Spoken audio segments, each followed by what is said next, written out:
Marwadi go back ఉధృతంగా మారింది.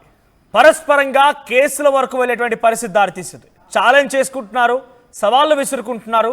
ఏకంగా ఒకవైపుగా పెద్ద ఎత్తున ఆందోళన కలిగించే విధంగా కొన్ని సంఘటనలు కూడా చోటు చేసుకుంటాయి. అది తెలంగాణ వాసులపైన కొంతమంది ఎవరైతే ఈ విషయం పైన డిమాండ్ చేస్తూ పరస్పరంగా చర్చలకు దారితీస్తున్నారో వారందరిపైన కొన్ని ఆంక్షలు కూడా విధించారట.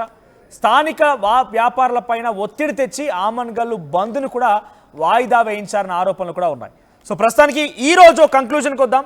అసలు ఏంటి, ఎవరి డిమాండ్ ఏంటి, ఈ డిమాండ్లో ఎంత మేరకి పరిష్కారం జరిగే అవకాశం ఉంది, ఇది కేవలం ఒక ఇద్దరి మధ్య చర్చగానే ఉందా, దీనికి అసలు ఒక డిమాండ్కి పరిష్కార మార్గం వచ్చే అవకాశం ఏమైనా కనబడుతోందా, లేదా ఒక ఇద్దరి మధ్య చర్చగానే మిగిలిపోతుందా, ఇది ఏమైనా నిజంగా సమాజానికి ఒక మార్పు అటు వచ్చే అవకాశం ఏదైనా కనబడుతుందా, నిజంగా అంతటి స్థాయిలో ఉందా అనేది కొంత చర్చనీయాంశంగా మారింది. మనం చూస్తున్న విజువల్స్లో ఏకంగా రోడ్లపైకి ఎక్కి ధర్నా చేసే పరిస్థితి, రోడ్లపైకి ఎక్కి నిరసన తెలిపే పరిస్థితి చూడండి. అక్కడ గుజరాతీ, రాజస్థానీ, మార్వాడి వ్యాపారి హటావో, తెలంగాణ వ్యాపారి బచావో, ఈ స్థాయిలో నినాదం కొనసాగుతూ ఉన్నాయి.